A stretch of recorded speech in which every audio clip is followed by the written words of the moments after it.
Kiss 92.5 Studios in Toronto, Canada. Are you ready? Ladies and gentlemen, this is Roz and Mocha. It's Roz and Mocha. What's going on? Hey guys, this is Bruno Mars. This is Selena Gomez. The Chainsmokers. Lady Gaga. Calvin Harris. Alessia Cara. This is Ed Sheeran. You're listening to my boys Roz and Mocha. Roz and Mocha. My boys Roz and Mocha. The Roz and Mocha Show. Between Roz and Mocha, who is your favorite? Roz. Mocha. Roz. Mocha. You guys are so funny, man. Congratulations, Lisa! Wow! You just won $1,000. That is amazing. Y'all just made my entire morning. Keep it up. You guys are awesome, man.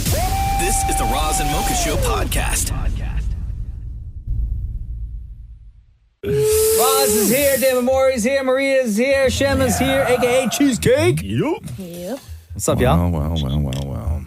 Yes, it's good to be back, I guess, right? Yeah, for the most part. This is the first morning I wasn't waking up hungover. Oh my God. Okay, pal. Yeah, like ever? Oh, since the holidays. How much were we drinking? I thought you're not allowed to drink. Why? What do you mean, why? You've talked about it a million Oh, times. no, it's what I eat. It's not what I drink. No, Matthew won't let you drink. Oh, we had 7 bottles of wine over the 2 weeks. Okay, so, for God's sakes, Maury, I don't know why you lie. I don't know why. I don't know. kept count. But I don't know why you're not telling the whole story. Less than 60 God seconds into the damn show. it. I don't know. Why are you not telling the whole story? Okay, go ahead. Right before vacation, Maury comes in and goes, so I plan on bringing 2 bottles of wine to the camp. Thank you. Yo, how is Roz telling your story of vacation better than you? I thought that's what you were going to get into. What a disaster. Go ahead, You want to start again? Oh, my God. And he remembers it, too. I just can't. I just can't. All right. Well, if he can't tell the story, should we talk about something else? So right before we go on vacation, Maury comes in and he says, I got in trouble. And I go, why? And he's like, well, because Matthew and I are going away for 4 nights. Matthew wants to go solo. At a cabin. Okay. Yeah. And Matthew doesn't want me there. Yeah. We're going away for 4 nights at a cabin. Mm-hmm. And I packed 2 bottles of wine. And Matthew made me take one out. Yeah. Because we shouldn't be bringing 2 bottles of wine with us because that's just too much for 2 people over 4 days. Okay. Right? And then I start brainstorming with Maury, right? Like a pal. Yeah. Helping the guy. Okay. I'm helping the guy. Yeah, I said, hey, Maury, why don't you do this? Why don't you tell Matthew that you have vacation plans to learn how to make great sangria? And maybe you need to bring 2 bottles in case you screw one up, whatever. There you go, right? 2 bottles, like you're, it's not wine at that point. It's just sangria, right? Like your party. It's fun, right? You're cooking. You're a good friend. You're doing something together. Anyway, so now what happens, Maury? You just Matthew threw all the rules to the... No, I ended up only bringing 1 bottle, but then he sent me every other day to the LCBO to buy more wine. Okay. So I could have brought wine, but I ended up buying wine. Okay. And so what was Matthew like drunk? Oh, he's so much fun. Really? Dancing to Mariah. And I haven't seen him in a tank top in years. Okay. It's a tank top from Mariah Carey, yeah. Wow. Does it say that on the bottle as one of the warnings? May cause tank top? May cause tank top wearing? Okay, so you got drunk. Oh, it was glorious. It was so much fun. Yeah, okay, good. Who else got drunk? Hands in the air. Maria? Mocha? Hold on. Mocha, you got drunk, huh? Like Bro, how many on nights? vacation? How many nights? Bro, every night I'm drinking. Every night. Yeah. Good for you. Good for you. God Yeah, damn. what about you, dog? God damn, what a bunch of stallions. Yeah, did I ever get drunk? No, I never got drunk. That's unfortunate. No. One day I almost felt drunk though. Yeah. What happened? One day I almost felt drunk. I was just outside and it was so hot because I had no air conditioning in the cottage, right? Yeah. So I was just outside and then I kept going in and instead of hydrating with like water and like all that other stuff, I was just going to the fridge and just getting can after can after can. Bro, it's right? summertime. That's what you're Summertime. supposed to do. Thank you. Did it cause you to make you want to dance to like Mariah and Yeah. tank top? Yes. Tank top. Yeah, I wish I had a tank. I couldn't wear a tank top. It was too hot for a tank top. I would start in a tank top, and then the tank top would get tucked into my back pocket like I was some sort of greaser from the 50s. The 1850s? Yeah, shut up. Why you gotta do that? The Roz and Mocha Show podcast. You got a clip over there I want to play you real quick. It's the alphabet song, because I guess they teach a new way to sing the alphabet song. Or some people do. I'm not 100% sure who's doing this. But there's like, because you don't realize, because I had a few moments of this when Rox was younger, where you don't like, when you start realizing stuff like they teach math a little bit different. Like some kids learn math like in a different way than you knew. Sure. Kind of thing. And like and you're like, when did that happen? And then not only can you not help as a parent, but you don't know when the switch happened. Like, you don't know if you were like the last people to ever learn it this way and then it was right, it was long after you. But the alphabet song, they say they've switched it up, like where you sort of put the pauses to, I guess, because it's easier for kids to learn. So to break it up? So you sing the alphabet right now, the way you know it. It goes A, B, C, D, E, F, G, H, I, J, K, L, M, N, O, P, Q, R, S, T, U, V, W, X, Y, Z. Yes, right. So Twinkle, Twinkle, Little Star. Yeah. Right. And Baba Black Sheep. Right. And Baba Black Sheep. Yeah. Oh, yeah. Oh, look at that. Everyone's singing it in their heads now, right? Yeah. Baba Black Sheep, Twinkle, Twinkle. No, Baba Black Sheep and Twinkle, Twinkle aren't the same. Yeah, they are. No, they're not. Yeah, they are. No, they're not. Twinkle, twinkle, little star, right? Okay, hold on. Black sheep, have you any wool? Okay, wait. Hold on. I don't even care about this clip anymore. Mocha, you sing the alphabet. Shem, you sing Baba Black Sheep. Sure. Okay, at the same time. At the same time. Okay. What am I singing? You're singing Okay, you're singing no. You're singing Twinkle Twinkle Little Star. Okay, and then Shem, you sing Baba Black. You know the words of Baba Black Sheep? Yeah, I got it. Okay. So ready? 3, 2, 1, go. Baba Black Sheep, have you any wool? Yes, sir. Yes, sir. Okay, why you joined in? What are you doing? You're not saying. Okay, you joined in. I know. I had to stop Shem before we made him say master. Whoa, I didn't realize that. Yeah. Neither did I until it almost came out of your mouth. Bro, you had me sing Black Sheep. Okay, can I play this stupid clip for you real quick? Okay. Sorry, Shem. I didn't know. Mocha was the one that brought it up. Okay, here's this woman singing the stupid alphabet. A, B, C, D, E, F, G, H, I, J, K, L, M, N, O, P, Q, R, S, T, U, V, W, X, Y, Z. Now I never will forget how to say the alphabet. No, right? That's dumb. Right? That's dumb. Nope. One for the master. The Roz and Mocha Show podcast. Oh boy, I am hype. I am ready. Today's going to be a good day. All right, hey, it's time for Name That Quarantune. Woo! Yo, just give me the win already. Yeah, I know. You're very good at this, Mocha. You kidding me? Name That Quarantune. To describe the game, you'd be like, that's easy. It's actually very difficult if you are playing. Name That Quarantune is we ask Mocha and Dammit Maury, who are going head to head. They have to name the song and artist by simply only hearing the first line of the song. Okay? The first line of the song.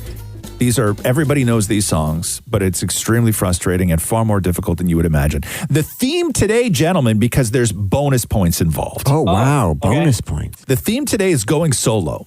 These are all artists who left bands to pursue solo careers. Okay. So if you can give me the artist name and the song title, that's 1 point. If you can then name the band they left, there's a bonus point up for grabs with each answer. Oh, no. These are all artists who left bands, went solo, Oh, shoot. and found success. Okay. So that is Dammit Maury's buzzer. Mocha, can we hear your buzzer? So Shem is going to be the official scorekeeper and judge, okay? Because I may, we get a lot of controversy on Name That Quarantune with two people buzzing in, very close together. Shem will have final say. Everybody agree? Everybody agree. Thank you. Mocha. Oh, man. Yeah. Guys, Yeah. I'm not going to lie. I'm kind of nervous. You are? Yeah. Oh, you came in so hot. I know. Okay. All right. Mocha, number 3, please. I heard that you were talking Mocha. That is Gwen Stefani, Hollaback Girl, Gwen Stefani from No Doubt. Yes. Wow. 2 points for Mocha out of the gate. Wow. Easy. Would you have known that, Maury? Yeah, but never mind. Okay. Mocha, give me number 9. Maury. Yep. Okay, so that is Phil Collins in the air tonight, and he was part of. Give me a second here. Phil Collins was the lead singer of. 4, Because then Peter Gabriel took 3, over. 2, 1. Incorrect. 1 point for Maury. Maury, the band you were looking for was Genesis. God damn it. See, I wouldn't have known that. Okay, I know but- Phil Collins. But you're still up, though. You're still up. Oh, So okay. here's the story of that song? Nope. Okay. No. No. This ain't the history of music, bro. Number 12. Number 12, please, Mocha. Number 12. They say I'm crazy. Maury. I don't know. Okay, can I answer? Mocha. That's Bobby Brown, My Prerogative. Yes. And Bobby Brown from New Edition. Oof, 2 more points. Everybody's talking all this stuff about me. Why won't they just let me live? Tell me why. Oh, great song. Okay, again, this is Name That Quarantune. Can you name the song by just hearing the very first line? The category going solo. These are all artists who left bands to go solo, did very well solo. And if you can name the band they left, you get a bonus point. Mocha, number 11, please. When I come to the club, step aside. Mocha. That is London Bridge by Fergie from Black Eyed Peas. Correct. 2 more points. I also would have given you Wild Orchid. Oh, classic. Next, we're on a roll. We're on a roll. Here we go. Number 6, please, Mocha. Mocha. Okay, that is Crazy Train. Yes. By Ozzy Osbourne. Wow. Ozzy Osbourne from the band Kiss. Incorrect. It is Crazy Train by Ozzy Osbourne, so you get 1 point. Ozzy Osbourne left Black Sabbath. But is he not from Kiss? No, never Gene has Simmons. been. Never Gene has Simmons. been. Never has been. Anyway, you got a point. Okay. Dude, you got Ozzy Crazy Train. Okay. Come on now. Okay. Number 1, please. Wait. Shem, what's the score? 7-1. Oh my God. Number 1, please. Mocha. That is She Bangs by Ricky Martin of Menudo. Yes. Wow. Yo, you better bow out, son. There's no way you're coming back to take this. You never know. Anyone's game now. Number 7, please, Mocha. Number 7. Maury. Diana Ross, I'm Coming Out. Diana Ross was from the Supremes. Correct. 2 points for Maury. Number 10, please, Mocha. Mocha. Maury, you buzzed in too soon. Mocha. That is Beyonce, Single Ladies, Beyonce of Destiny's Child. Correct. 2 more points. The score, Shem? 11-3. It's not horrible. 11-3. Are you kidding me? You're getting dusted. Number 5, please, Mocha. Mocha. Oh my God. Okay, that is what? Dancing on the Ceiling by Lionel Richie. Mm-hmm. Correct. Lionel Richie of the Commodores? Yes. Oh! Yo, that was a guess. Wow. Yo, that was a guess. That was a guess. I think we got one more. Let's do one more. Mocha, give me number 4, please. Mocha. Happy by Pharrell of the Neptunes. Yes. Also would have accepted NERD. Yeah. There you go. Wow. 2 more points for Mocha. What's the final score, Shem? 15-3. Okay, one more. My God. One more? That's slaughter. That's it. That is how you play, and that is how, damn it, Maury loses. I've done Name worse. That Quarantune. Wow. I've done worse. The Roz and Mocha Show podcast.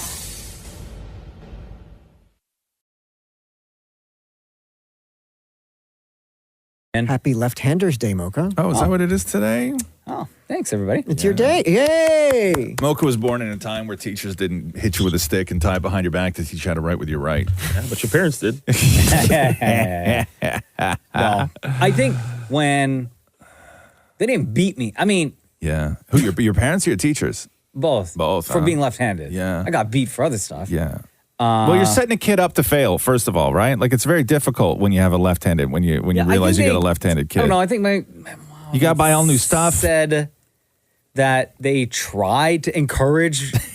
I want to know how they did that. Did Right? they ever tell you how they tried to encourage Like if you? I was like using a spoon with my left hand, they would just take Right. a spoon and put it in my right hand. They would. Yeah. Yeah. But then like it didn't work. I just kept using my left hand. Yeah. So then. But that's why? it. Did they ever tell you why? Like why they wanted you to be a righty and not a No. lefty? No, maybe just because people Is just it more thought was expensive to be weird. left-handed? No. For what? Like you have to buy you can't left-handed things. You can't share a baseball mitt with anybody. What? Right? Sure, a baseball bat. I don't know. Just certain stuff like that, I guess. Right? Do you see like any of the same handed players like on the Jays walk around like? I'm not talking Jays. I'm talking Little League. I'm talking like you and your friends. Like you ever throw the ball back and forth with your old man in the backyard? Yeah. Yeah. Okay. When you couldn't use his glove, right? No, he didn't have a glove. Oh, he didn't have a I glove. was the What one kind of barbarians were you? Just hurling a ball at each other Oh, in the man. backyard with no mitts.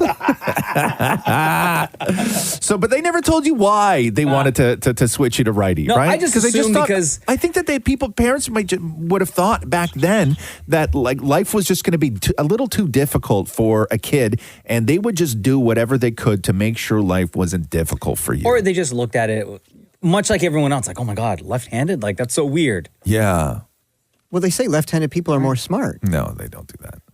I don't even know what they say about left-handed people. Yeah, you never researched it, huh? Like, why am I a lefty? Like, no, I don't even care. Did your Like, mom, it's just did your mom normal drink while to she me. was pregnant? Did she drink? No, I don't think so. First of all, yes, she did. Okay, It's maybe she did. back then, knowing when Everybody you were born. drank. Sorry, maybe she didn't because you were born in 2001. Yeah, I keep forgetting. Millennials, what's up? Yeah. No, Gen Z. Yeah. Is your kid righty or lefty? No, he's right. Is your wife lefty? Is your wife is lefty? You got two lefties in that house? Yeah, I couldn't go to your home. Why? Because are all the doorknobs on the wrong side? No. Oh. Bro, I still live in a normal world, man. Okay. I don't have to adjust and change stuff. Okay, I'm just making sure. Do you open the microwave door with your left or right? Because I was reading today that if you open the microwave door with your left hand, Yeah. it hits you in the arm. But what way does your microwave open? Or do they all open the same? They all open the same way. No, we have one. You push a button or something like You that? press the button, and then the door opens from like an oven. The top? Yeah. In your microwave? Does it? I'm pretty sure. Hold on a second here. You got a microwave that opens from the top? There's no such Oh wait, no. I guess you know what? That's you don't even know. I've never You paid don't even know. attention. You I've don't- never paid attention Just like to the a door. lefty. Just like a lefty. You don't even know what a microwave is. You're so I know what confused in life being left-handed. No, hold on. You don't even know what the microwave is. Hold on. Our microwave opens like a door. Yeah, trust me, it opens like a door. I guess from left to right. No, from right to left. It opens. Yes. Yeah. The hinge is on the left. Correct. Okay. Yeah, Yes. yeah. Yes. I know what a microwave is. Dumbasses. Okay, but anyway, what is it? National Lefties Day? There we go. Yes. All right, yes. thanks. Yes. Thanks, yes. everybody. The Roz and Mocha Show podcast. Yo, Roz and Mocha. Hi, my name is Rashmi. I have a question for you guys, especially for Roz. Yeah. Roz, I don't know what's going on with the weather, but I remember you guys were talking that in summer you would like to host a barbecue event for the guys and will have special treatment for Maury. Is that still on? Oh. Like a barbecue at the cottage? Okay. Yeah, we had talked a while ago that I really wanted to try and have like everybody from the show up. But my problem has always been is that I don't want Maury to know where it is, right?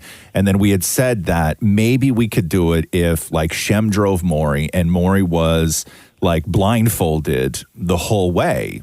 Right, almost like a hostage situation kind of thing where they're driving down the highway and Maury would and I wouldn't even use I don't trust him with a mask. It would have to be a bag. Yeah. Right? Like some sort of. Why not just put him in the trunk? Excuse me, why do I got to be the driver for this?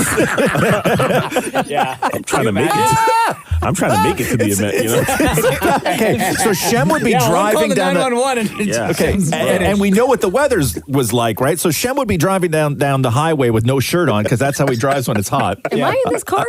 No, you don't. No. You're driving solo. Thank God. Yeah. We'd get you there another way. But the problem is, and always has been, that I just do not want Maury to know where it is, and there's good reasons for that too, because Maury oversteps, right?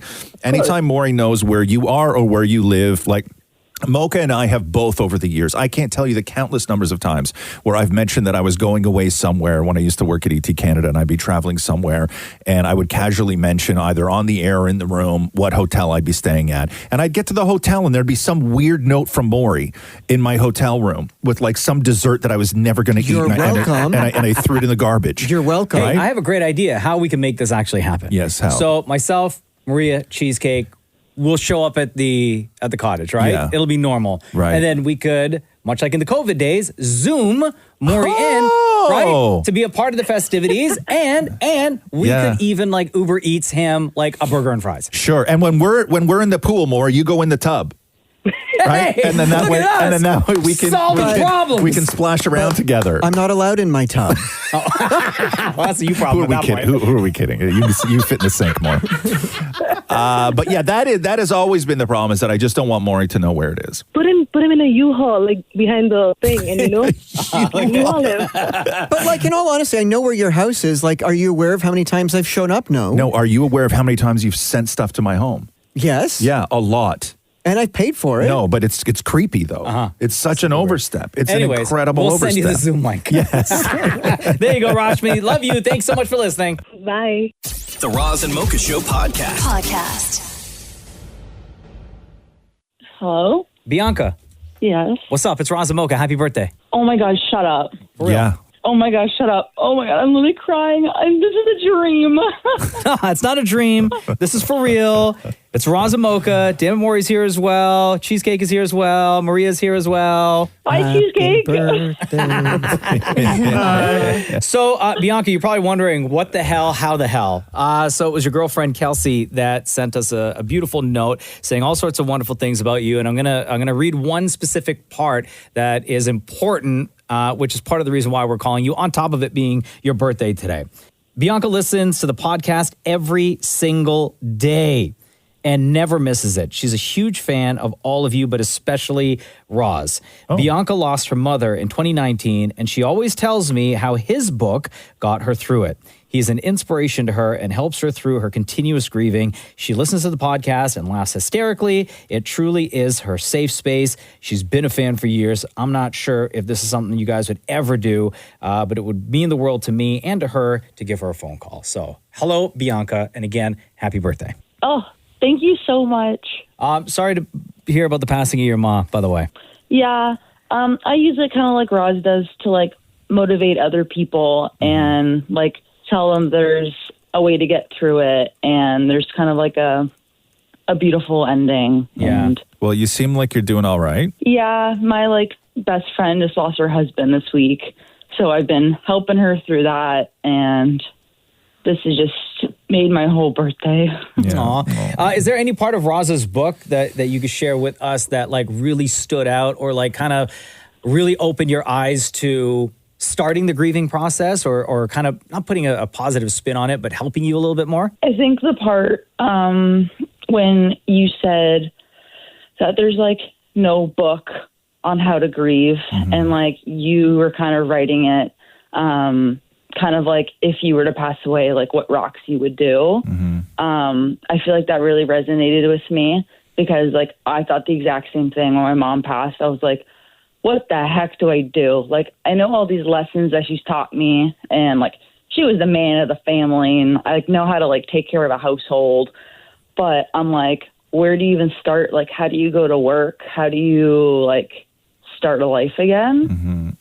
And I think that part just like really inspired me because I'm like, wow, I'm not alone in feeling that. Yeah, and it's tough. It's even stuff when you start feeling guilty about things is where it really goes, off the rails. It's like, even celebrating a birthday, you feel terrible celebrating a birthday because you're like, why am I celebrating? Why should I be happy?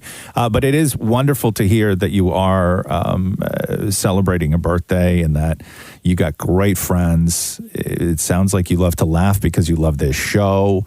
You sound like you're in a really good place, though. I appreciate that. Yeah.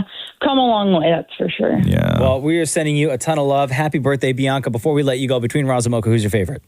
Roz. Oh, my God. If you said Mocha, I was literally I would die.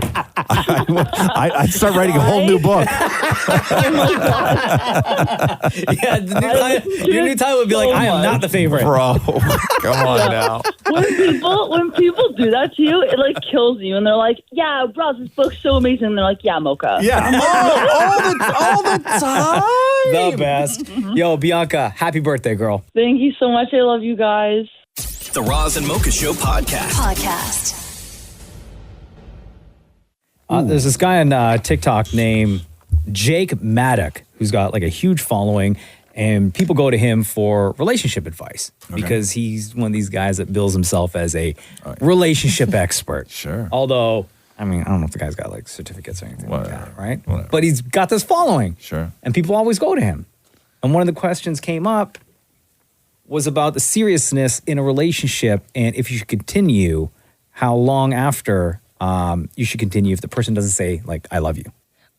Right? Okay. So listen to this. How do I know if he's going slow or if he doesn't want a relationship? How slow are we talking? If you guys aren't in a full-on, proper, amazing 10 out of 10 exclusive official relationship by 12 weeks, 3 months, it's over. That's your time. That's your time cutoff. 3 months, 12 weeks. If it's not super official, amazing, yelling it from the rooftops, how much he's in love with you, it's done. That's your time cutoff. 3 months. 3 months is what this guy is saying. 3 months to be committed or 3 months to be madly in love, shouting it from the rooftops?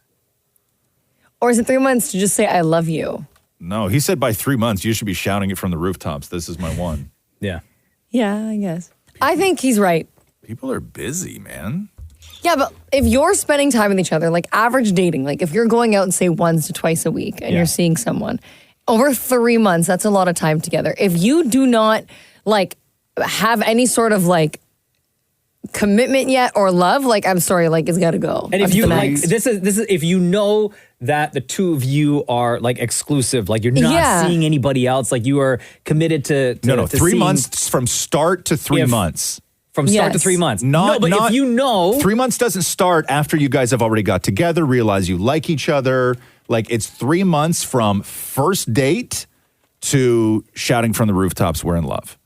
I could see that. Yeah, I think anything shorter than 3 months is definitely. I think it takes longer than 3 months for people to detox from the dating apps. Somebody just texted and said, no way, 6 months. Yeah. It takes longer than 3 months for somebody to be willing to give up Tinder and Bumble and everything else. See, I think it should be like sooner than that. Like if you're seeing someone exclusively, you should not have any apps. It should be gone. But no. But what I mean is, everything gets prolonged. The exclusivity winds up getting prolonged. So you meet somebody, and yet the problem is that everybody still wants options, right? And it's giving up your options to become exclusive takes longer than 3 months. Person just texted in, said 3 months, you're still in the honeymoon stage. The reason why I laughed, I snickered earlier, is because this next text I'm going to read, clearly this person's shooting their shot. Yeah. Because they said, I agree with whatever Maria says. I am also single, by the way. Yeah. How long have we been talking about this? 3 minutes. The Roz and Mocha Show podcast. Hey, does your car window like get all, I don't want to say greasy. That's not the right word. Huh? Wet? Wet. Like when? Like when you drive. No. I have to have like all my things on.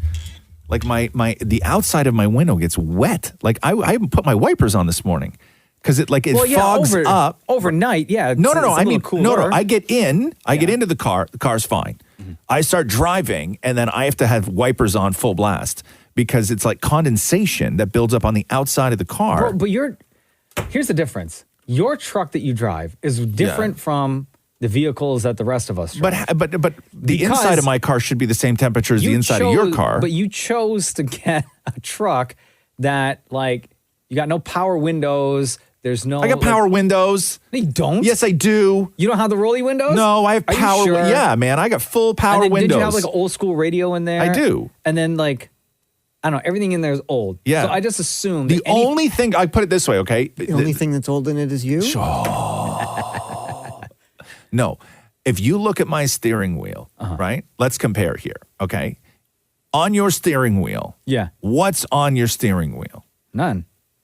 No other buttons? Oh, yeah, like in the center. Yeah. What's on your steering wheel? What can you do with your steering wheel? Oh, everything. Everything. Yeah, cruise control. I can turn it on the radio. I could switch to Bluetooth. Right. I got volume control. Right. Everything. Okay, my steering wheel, I can steer the truck and honk the horn. Yeah, that's old school, bro. Yeah. I don't have buttons on mine. Nothing.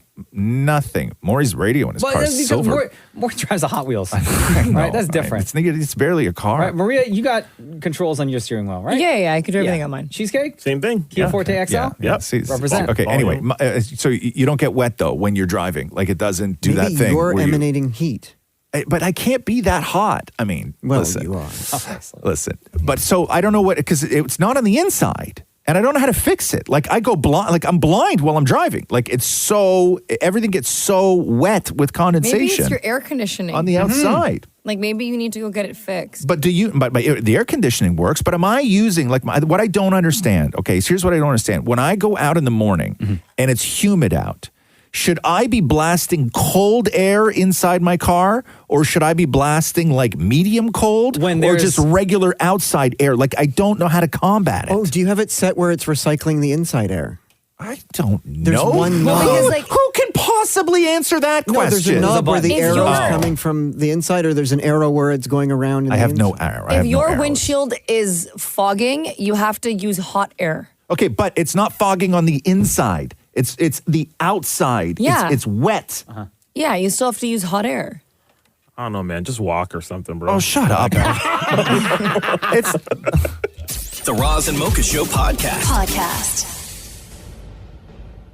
Mark Wahlberg and Halle Berry are in a new movie called The Union, which is on Netflix on Friday. And the plot reads like this.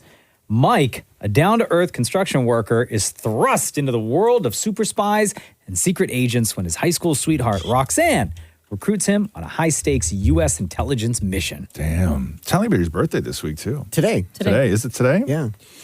Gosh, she's an alien. Never ages. It's crazy. At all. It's crazy. And he is strict when it comes to fitness and diet. If you remember a couple of months ago, we were going through, because Men's Health did a feature on Mark Wahlberg and going through what kind of like his daily routine is and what time he wakes up at like 3 o'clock in the morning and he does like, he works out like crazy, ice baths, like all before his kids wake up. Yeah. Right? And then he gets going with the day. But he is dedicated. So Dammit Maury talking to Mark Wahlberg.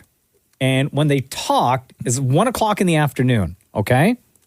And Maury hits him with this question, which I'm so happy you asked, because the answer that Mark Wahlberg gave, my jaw dropped. Okay. Mark Wahlberg, dude, it is so good to see you again. Hey, Maury, how are you? I am so good. Now, before we talk about The Union, which was amazing, everyone's always fascinated because you get up so early to work out. Everyone always loves to know what you eat because you eat so much. So, what have you eaten today?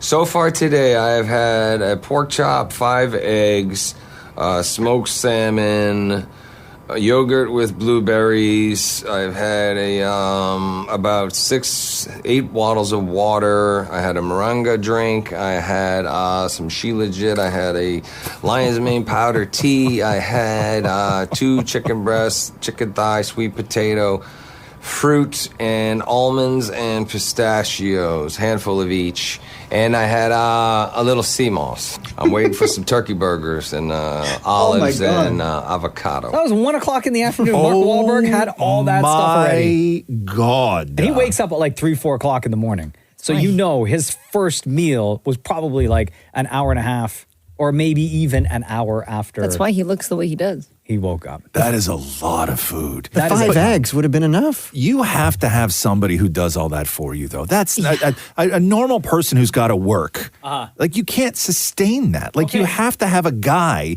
that is living in your home. Cooking for you. Feeding you constantly. Like, on the days, the only time I amp up the amount of food that I eat are on the days where, like, I know I'm going to go to the gym. He's talking. But this is 8 for him. eggs, 2 pork chops, and 6 pieces of chicken. By 1 p.m. Yeah. But this is for him every single day. Single day. That's why he looks the way he does. Holy yeah, I guess. Like, I guess. Mark the Wahlberg discipline and the structure. And Halle Berry in this new movie called The Union, which is on Netflix on Friday. J.K. Simmons is also in it. Love him. And Lorraine Bracco, for those of you, she played Dr. Melfi on The Sopranos. Oh, I got you. So Okay, cool. I'm into this, and action-packed, too. This movie, and I, in my opinion, may be one of the most action-packed movies you've ever done.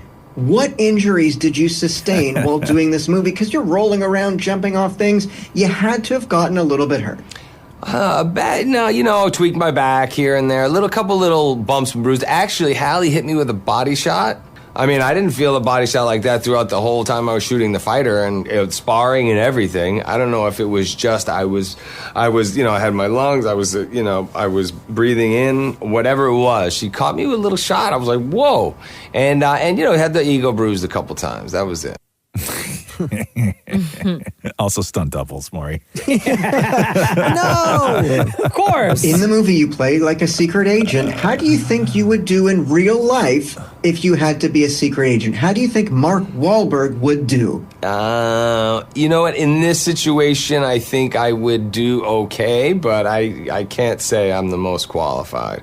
But I would definitely give it my best shot. What you would have is a guy who was so committed and so disciplined and so willing to do everything he could to be the best version of themselves. That I can guarantee. How I would do or how I would hold up to the real thing, I don't know.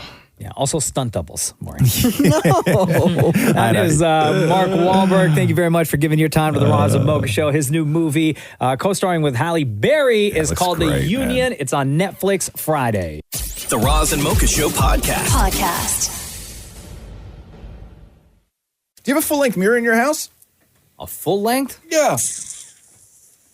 Nah. You don't, huh? You? Yeah, we do. I assume. Why would I ask? Every room, I bet. No, not every room. How do you get ready without a full-length mirror? I don't get ready with any mirror.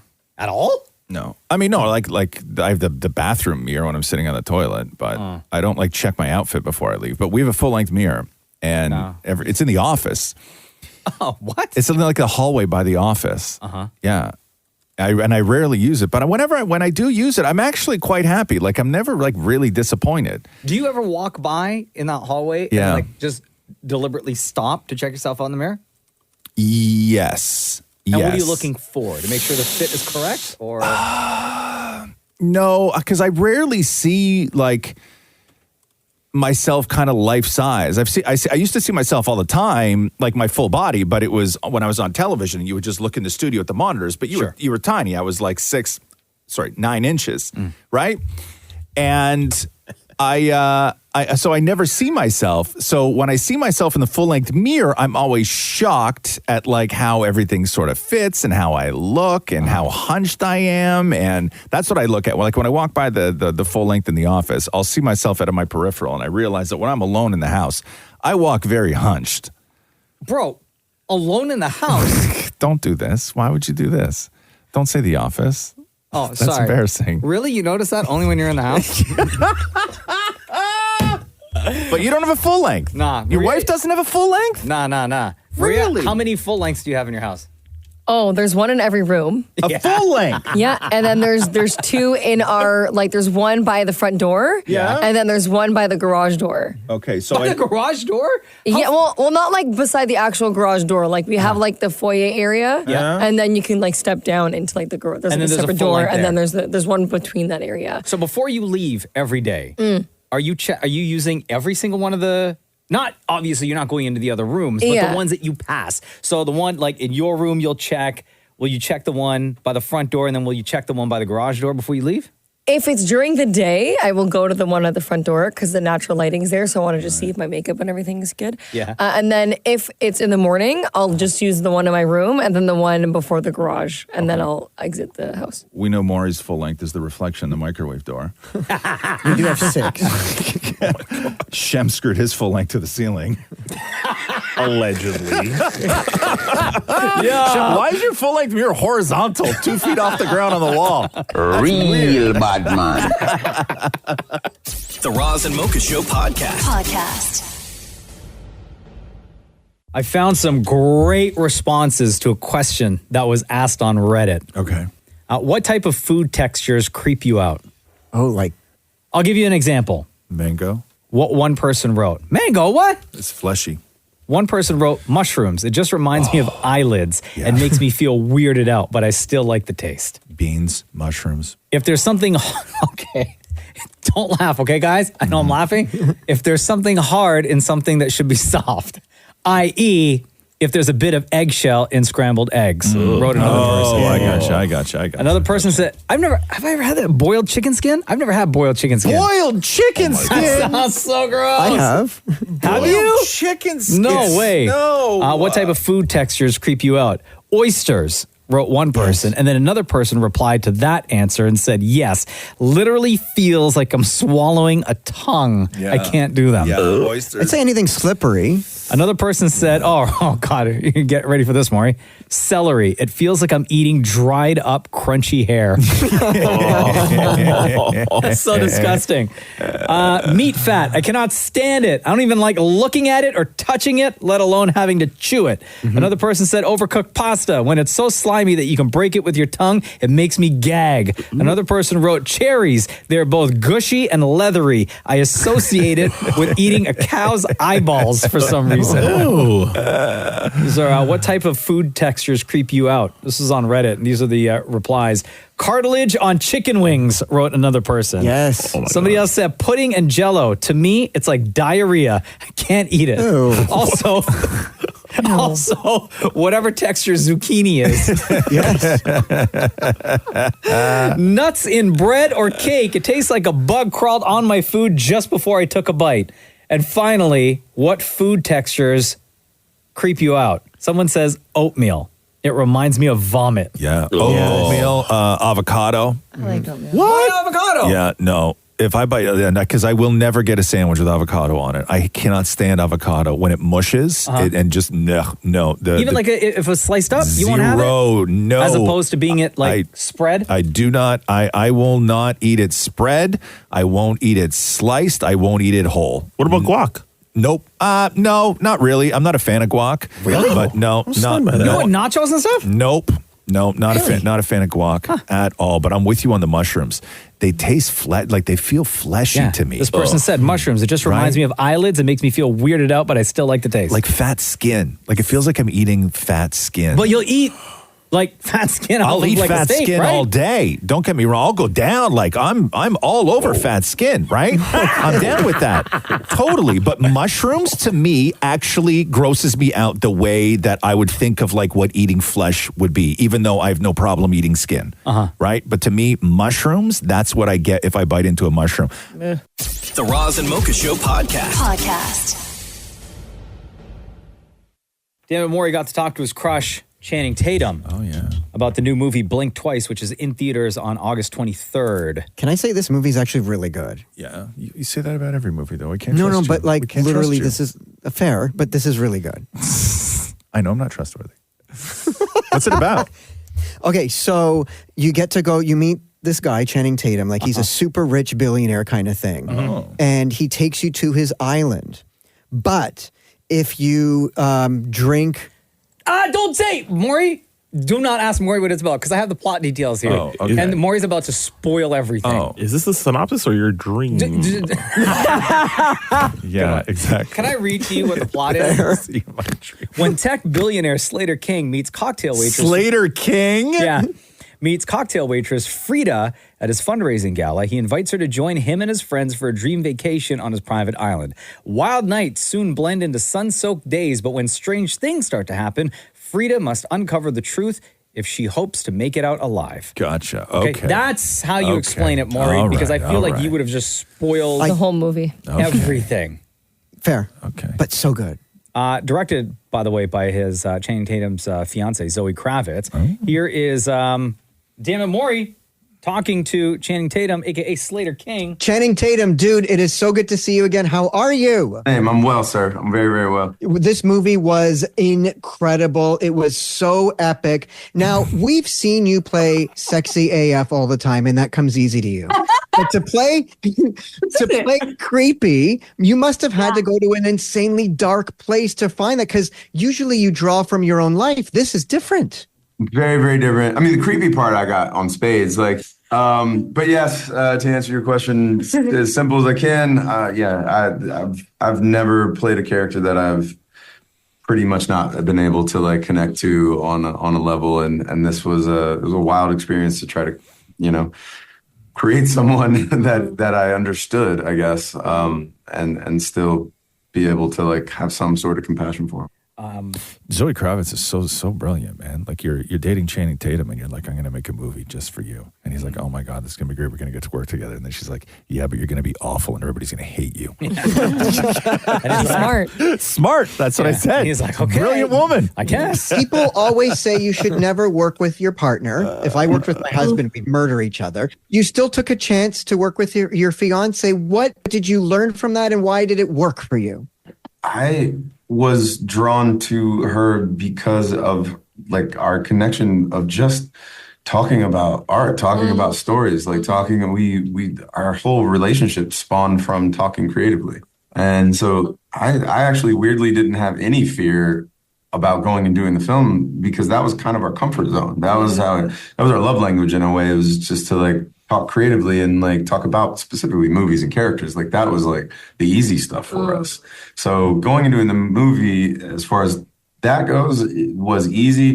Making a movie is hard. Making a movie and seeing each other in your most vulnerable and most stressed out states and at your worst kind of, and like, can you take care of each other in those moments, you know, and it's usually in a good partnership, which I think I will make movies with Zoe forever because when she was weak, I picked her up, and when I was weak and floundering, like she lifted me, and that was something that I want with any relationship I have in my life, much less like a working relationship. Aw. Yeah, That's really nice. They're made That's for each so other. sweet. Channing Tatum, by the way, is in a new movie called Blink Twice, which is in theaters August 23rd. And you can't talk to Channing Tatum these days without bringing up his cameo in Deadpool and Wolverine. Spoiler alert. Although it's not anymore because it's been in the news everywhere that he shows up in the movie playing Gambit. On our show, the Roz and Mocha Show, we celebrate wins. And you never see a celebrity help another celebrity. So emotional to see that you still got the chance to have your dream come true to play Gambit. What was that emotional moment like when you got to do that? That must have been incredible to still get that chance. You know, I got a text from Ryan, and he's like, "Hey, I don't know if this is going to happen yet. Would you be willing to do this?" And then Sean, as well, the director, Sean Levy, like, it texted me after, and he was like, "Would you be willing?" It's, you know, it wasn't short notice, but they have been trying to do it for a while, and Marvel wasn't sure what to do with it. Like, you know, he's and the thing that we wrote for Fox had certain things in it that it just is not a Marvel Disney thing. And so they just didn't know how to do it, and they weren't sure like how to put him in.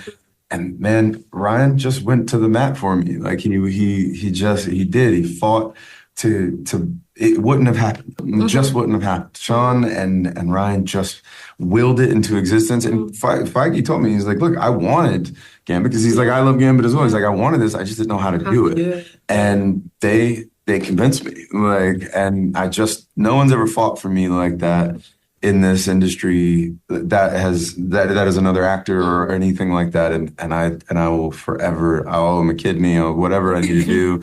Wash his cars, like, I don't know. Like, I'll do whatever I need to do. There you go. That's Channing Tatum. The new movie is called Blink Twice, in theaters August 23rd. The Roz and Mocha Show podcast. Deanna, hello. Welcome to the Roz and Mocha Show. Hey, guys. How you doing? Good. How are you? Good. So it's been a couple of years, but don't remember, I did 2 truths and a lie. Huh? Yes, Mocha, remember, it was one of the truths was about The Rock, me meeting The Rock's uncle, and how Chad, okay, and Chad Kroger motorboated me. That. Oh right, yeah, Chad Kroger motorboated you. Yes, how could you forget that? Right, okay. right, yes. So I have another 3 for you, 2 truths and a lie. You ready? Okay. So 2 of these statements are going to be factual. 1 is going to be a lie, and it is our job to determine which the lie is, correct? Yes. Okay, all right, so cool. you're 2 truths and a lie today as well. Okay. Yes. So we have, number 1, I unknowingly ate cereal with live bugs in it. Number 2, on vacation, the tour boat left me behind in the ocean with sharks. Okay. 3, shortly after getting my driver's license, I T-boned a DMC DeLorean. So you unknowingly ate cereal with bugs? Yeah. Or you were on vacation and a tour boat left you behind in the water with sharks? Yes. Or when you got your license, how old were you when you got your license? 18. When you were 18 and got your license, you T-boned a DeLorean, which is the Back to the Future car, by the way, for anybody who's wondering. Yep. Okay, so nobody motorboated you. No, unfortunately not. Okay, let's see. Okay, so hold on here. What kind of cereal was it? It was Raisin Bran. Raisin Bran. Do you know what kind of bugs they were? mealybugs, mealyworms. My mom, I was a kid, and my mom, it wasn't until I saw one of the bugs crawling up the side of the bowl that I realized that it wasn't a raisin. And the tour boat with sharks, where was that? That was Mexico. So you ate cereal with bugs? So I'm going to say one of the truths. Yeah. Okay. One of the truths is going to be eating the cereal with the bugs. Yeah. You don't have to answer yet, Deanna. But I think that's one of the truths, which leaves us now with tour boat being left behind with sharks in the water, or day she got her license, she T-boned a DeLorean, the Back to the Future car. Yeah. I feel not a day, but a couple of weeks. Oh, a couple of weeks. Okay. I think. How old are you, Deanna? 50. You're 50. I'm going to say, okay, so cereal with bugs, truth. Okay. That's what I think. Okay? Yeah. Second truth is left behind by the tour boat in the water with sharks. And you think the lie is that you T-boned a DeLorean? Yeah. I agree with you. Yeah. I think T-boning a DeLorean is the lie. Because, I'll tell you why before you answer, Deanna. Because DeLoreans, even when you would have been the age, how old were you, said, when you got your license? 18. So you're 18, talking like DeLoreans, 1992 kind of thing. Yes. They weren't like, they were popular because of the movie Back to the Future, but they weren't like being manufactured where regular people can go and buy them. No, I'm going to go. I'm in full agreement with Mocha. I think that the lie is that you T-boned a DeLorean when you were 18 back in the early 90s. Both you're correct. Wow! Hey! You know what? Don't come at us with a DeLorean story. We know too much about DeLoreans. That's facts. Excuse me, though. I have driven one, and it was my best friend in high school. Her dad, he must have been a mega millionaire. Drug dealer. He had a Corvette, and he did have a DeLorean, and it was in Thornhill, and I still see it around there. Okay, let me ask you a follow-up question. Aside from your friend's father, who was clearly a drug dealer, okay, have you ever in your life seen anyone else's DeLorean on a street anywhere? No. No, there you go. Yeah. I've driven in one because Catherine rented me one for my birthday one year. Yeah. And that is it. That is literally the only DeLorean I've ever seen on a road. Yeah. Would this be? Hold on. Well, if you're in Thornhill and you see one, you'll know that's the one I drove. Yeah. Would this be enough time has passed? Okay, to do what? Would this be the time to tell Deanna and everybody else who was driving that DeLorean that day? Oh yeah, my friend Frank. Yeah, right, pal. Shut up. Yeah, my very real friend Frank, who has a very real driver's license. Yeah, that's the lie right there. Oh, and can I tell you, you know what else kills my Frank story? What? Right? Oh, he wrote me last night. Sure he did, yeah. And I know that people keep trying to find Frank and Carl. Carl has never had social media. Frank writes me last night because I tried to forward him something. And he goes, I deleted Instagram. It takes up too much time in my life. So he's not even online anywhere. How convenient. Thank you. How convenient. Thank you. Deanna, you're the best. Thanks so much for calling in today. No problem. The Roz and Mocha Show podcast. Let's talk friends real quick. Oh, I'd love that. It's my favorite conversation. You could bow out, son. Oh. You ain't got none. Two fake friends, Frank and Carl. Wow. It's rude. There's this thing called the Friendship Project. Yeah. Like a study. Looked at how many friends the average person has. Sounds stupid. In 2024 and compared it to 50 years ago. Oh. The average person has 4 to 5 people they consider to be true friends. And they found that it's pretty much in line with every year since 1970. Only 2% said that they have no friends. Most people said they're good with the number of friends that they have. 42% aren't as close with their friends as they'd like to be. And one thing that people wish is that they had more additional time with their friends. Wouldn't you count your spouse as a friend? I don't think that they do. No, you can't do that. I don't think you're allowed to do that. No. I would have liked to have What makes when they say true friend, right? Like, what are the qualifications for what makes a true friend? I think it's time spent together. I don't think it's so. what you share. I don't think it's in time spent together. Because I think that you can be great friends, and then one of you moves, and there's still your best friend, and you see them maybe once a year. What I mean by time spent together is like if you FaceTime or if you call each other, if that's the case, if you're in a distant, like how much you communicate, I think is also highly a part disagree. Of it. Highly disagree. Because you have fake friends. I don't know what you want to say. Highly. I don't. I'll tell you why I agree with Maria. I think a true friend you don't have to check in with. I think true friends are friends when you need them. Yeah, I don't think you got to check in with your friends. No, I think you should. I agree with statements from both of you. I think it's great to check in and to be checked in on, right? Mhm. I think it's true friend is someone that you know you can call them and they're gonna answer or at least call you back. Yes. Right? They're gonna be there for you. If they're not busy. Right? Yeah. And if you need them, you know that they're gonna be there, right? Yeah. And checking in doesn't have to be all the time, but No, like not say at it all. could be like once a month if that's what your relationship I think looks that like. if you have friends in your life that you feel that you need to maintain or check in with, they're not true friends. A You don't have to feel it. true friendship is a friendship, a relationship, a bond that requires no maintenance. Yeah, but checking in on someone doesn't mean No, but maintenance. that's- It means because you want to do it out of the kindness of your heart. Like Yeah. for me, like I check in on my friends to see how their week's going because I care to know how their week's going. Or it's just like a quick chat, right? Yeah. A quick catch up. I'd say friend, like if you have like a catchphrase with each other, or if you call them. So what's okay? So what's your? This guy never had a I know, Maria. Out of all the friends that you got, right? What's your catchphrase? What's your catchphrase? Like you all have a thing, Right? You don't have one? Listen, I got enough friends. I got zero catchphrases, by the way. Yeah. Zero. Cheesecake? Yeah. You got a lot of friends? No. Any catchphrases? Bye. Hold on. Here's a kicker. Roz, what is your catchphrase, Frank and Carl? Enter here. The Roz and Mocha Show podcast.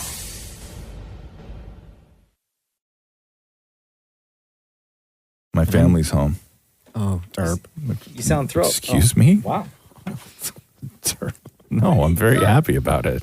That is I sad miss when his them. family But leaves they- for a few days. But it was terrible because I was struggling to stay awake because they didn't walk in the door till 10:30 last night. In the evening? Yeah. Did you get all dressed up? No, Dare they? no. I ordered burgers for them and stuff, so Oh, that that's was so all. nice. It was all waiting, and then That's nice. I gave Catherine a kiss, and I was like, I'm going to bed. They're like, no, watch a show with us, and I'm like, guys, like it's 10:30, right? I'm not watching an hour-long show, and the Ronx is looking at me like I'm weak, right? And I'm like, Simp dad. yeah, I know, right? And I did feel like a simp dad, right? It's not often I feel like a simp dad, but I really did feel. Thank you, Shem, for reminding me of exactly how I felt. Your conversation at 10:30 last night was similar to my conversation with Jenna at 7:30 because she was out. Yeah. And then she came home and it was basically like put Cruz to bed and then I had to go to bed. And she's like, we didn't talk. I'm like, But you weren't home. Yeah. And she's like, can we just have like 5 minutes? And I was like, sure. So we chatted for like 5 minutes. And I was like, all right, yo, I got to go to bed. Yeah. But that's, again, 7:30. Do you have the, I don't want to say. Just say it. I don't want to say balls, but are you open enough with Jenna that you can let her know during a conversation what percentage of you she has? No, she knows me well enough. But you don't tell her though, right? I don't need to. Oh, okay. Yeah. Because there's sometimes Catherine will bring something up and I'm like, you got 40% of me right now. That's so rude. I would never. Not because I'm scared. It's I'll just, never mention the percentage if it's above 50, right? Because then I'm in the game, right? Yeah. But when I dip below 50, I'm going then to she tell her knows. that she's prepared. Yeah, She's prepared that you may have to have this conversation again. Because I'm not going to make a decision when I'm running on 40%. But if you say you got 60%, all right, cool. He's paying attention. Yeah, but I will never say 60 because then it's on me. If I'm above 50, I'll never say it. But if I'm below 50, So if you are feeling above 50, let's say you're in the moment, right? Yes. Simp Dad is hey, feeling. whoa, stop that. 85. What are you even doing? Yeah, let's say Simp Dad is feeling like 85. Yeah. What would you say to Catherine you're feeling? 40? Oh, no, I'll never lie. Oh, okay. No. I'll never lie. But if you say, but then you're expected to remember or engage even more if you are, in fact, then I'm 85. fine. If I'm at 85, I'm 85. She's getting 85. Okay. Right? But you tell her? Fully. You got 85? No, I'm just all in, right? Okay, I'm just all in. Got it. But what I'm saying is that if she wants to start something, like a conversation, decision making, and if I'm like below 50, I'll let her know, right?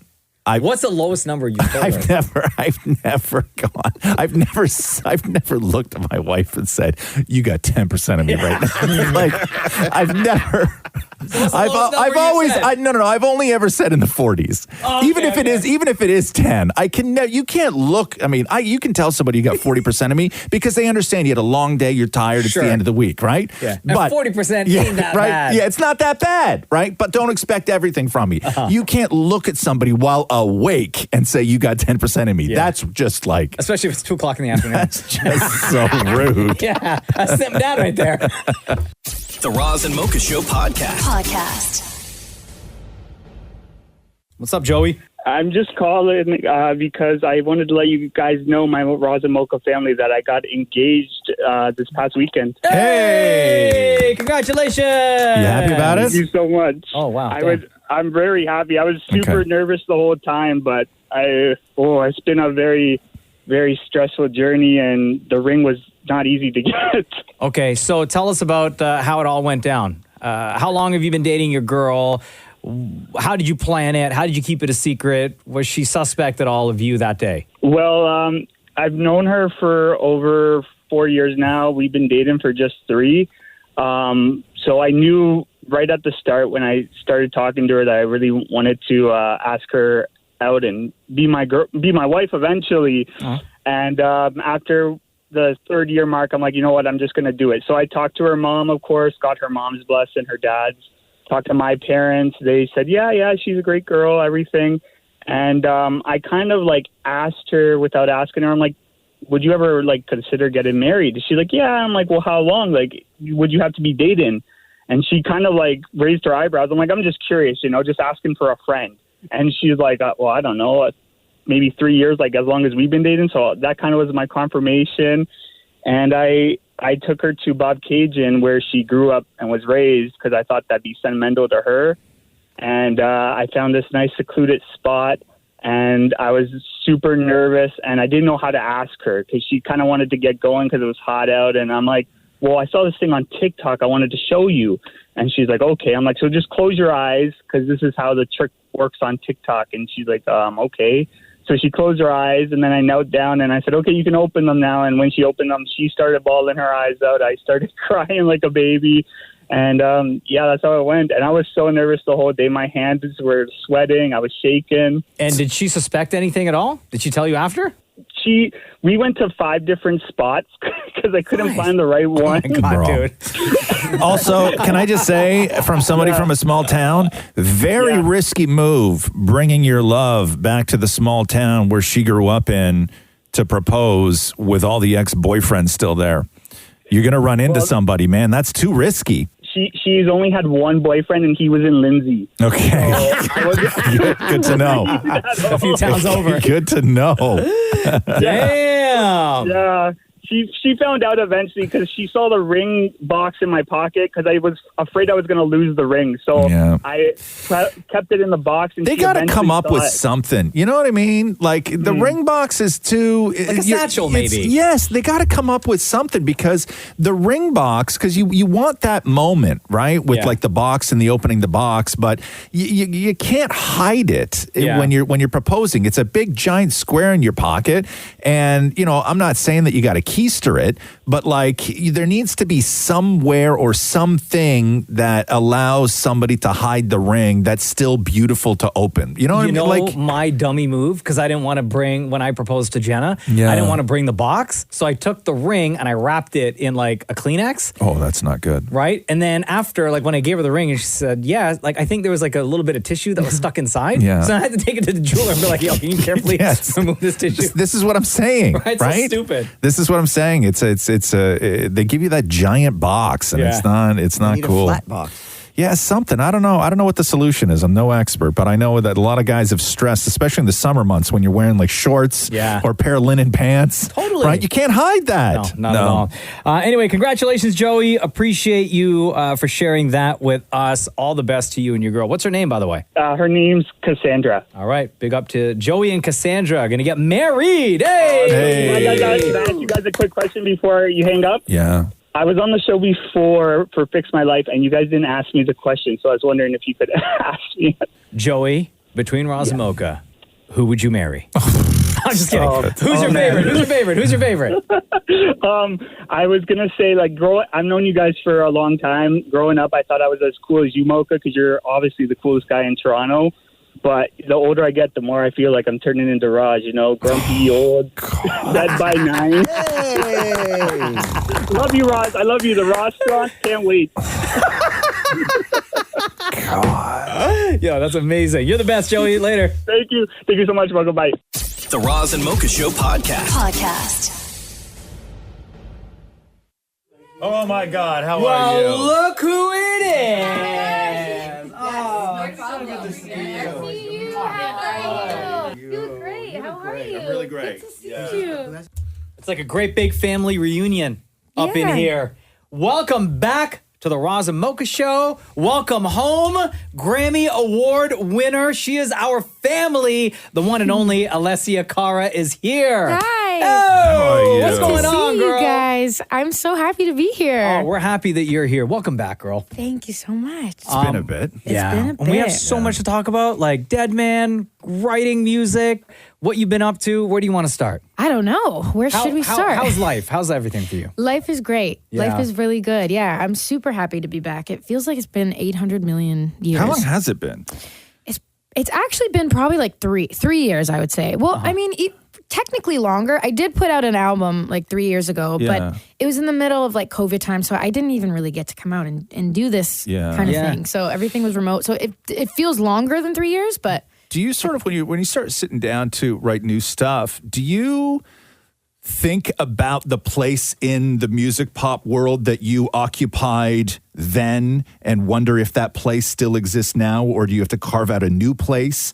Like, do you think about that, or do you just get to work? I think it's a little bit of both. I try not to think too hard about that because I think that's where you can Make yourself go bonkers? a little bit, yeah. Like, I don't think it serves the process too much if you're like, I have to beat this thing that I did in the past that was like so big and I got to do it again. You can't think that way. And I also do think there's something to be said about the fact that this industry is completely different than it was 10 years ago when I first started, So things don't look the same. Success doesn't look the same. Everything is totally different. So I feel like in some ways, while I have been doing this for 10 years, it feels like I'm kind of like stepping in as a new artist. Like I've had to reshape kind of how I do things, and because I just have never had to process the industry this way. Everything feels totally different. So Alessia Cara is here, by the way. The new song is Dead Man. We'll get to that in a second. It's a Roz and Mocha Show. When it comes to taste, I mean, your personal taste change. Oh, right? yeah, for sure. Everybody's tastes change, right? 100%, yeah. So when you sit down to start writing, are you kind of like leading from your head? Or are you leading from your heart? Or are you nervous to do a little bit more of one and less of the other? How does that work for you now? It's definitely like a tough kind of balancing act because I think there's a version of me that, my fans want from me. They do. Of course. And I have to keep that in mind. I don't want to ever be totally selfish and just make music that I only like and that they wouldn't care for. I always try to keep them in mind. But at the same time, I want to grow and be representative of the music that I love to listen to now and the artist and the person that I am now. So it's like you kind of have to balance the two, So finding that version of myself that I feel has grown and that I'm proud of, but also, that's held on to the parts of me that, people expect and maybe love from me, But it's tough because people might love a version of you. Like in my case, they love a version of me that was like a phase when I was younger, like this shy 16-year-old girl at the party that, And so when you go step beyond that, sometimes people are like, well, you changed or you're different. It's like, well, of course I changed. I was 16 when we made that song and I'm 28 now. I'm almost 30. It's a very different. I know. I'm almost 30. But I am almost 30, But guys. when it comes to songwriting, because you're a brilliant songwriter, I need to know when you are working on a project, are you constantly writing like throughout the year, or do you kind of take a break from that and then you only get into writing mode when you are concentrating on a project? I think it's a little bit of both. In this case, for this album, there was like a 6-month period between my last album and this one where I didn't write at all. I wasn't writing. I wasn't singing. I did not Like pick on up purpose? a guitar. Kind of on purpose. Okay. I just kind of fell out of it. And I was trying to figure out like why I was in a bit of a rut. I couldn't understand why. I just was like so turned off by music altogether for a long time. And then, I don't know, I slowly found it again. And then once I realized that I wanted to make another project, I kind of like went in head first. But I had to have that like 6-ish months where I wasn't doing anything to kind of reset and just experience life. I don't know why I wasn't Did it doing feel any weird? music. It did feel a bit weird, but it was also like necessary. It felt like more unnatural to try to write something for some reason in that period of time. I don't know why. Is Deadman a real person? And if so, do they know? It is yes and no. It's kind of, I mean, I wrote that song like very retrospectively. So it's about like Nuff Guys? Kind of Nuff Guys. Honestly, kind of. Or like old. Kind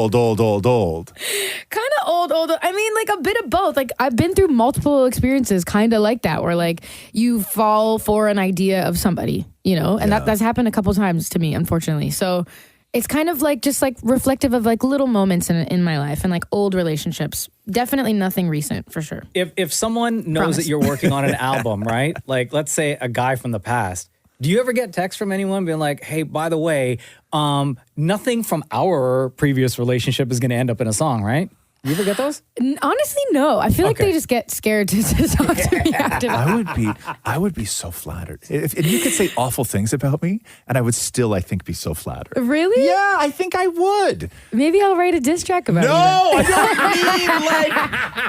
don't mean I feel like you're giving me permission to write a diss track about you. So we are going to play Dead Man. How do you want to good. set this up? What do you want to say to all the Alessia Cara fans who are listening right now? Oh man. Well, hey Alessia Cara fans. Thank you guys for, first of all, for being so patient. I know it's been so long. Yeah. I appreciate the fact that you guys are still here, caring and listening and just being amazing and sticking around. And yeah, I hope you love this song. It's like one of my favorite songs I've ever made. This whole album that's coming up is like my favorite album I've ever made, and I hope you love it as much as I do. Are you allowed to say the title of the album and when it's coming out? I can't say either of those things, unfortunately. But that means I'll have to come back. Oh, and absolutely. We'll talk about it. Alessia Cara, you know how much love we have for you on the Roz and Mocha Show. You always have a home here. Anytime you want to visit, anytime you want to promote something, or you just want to come hang out with us, you have open door policy here with us. And also have to thank you for giving us your time to be a part of the Roz and Mocha docuseries, the 6-part docuseries. Oh, yeah, thank you that for we that. we You were released. wonderful.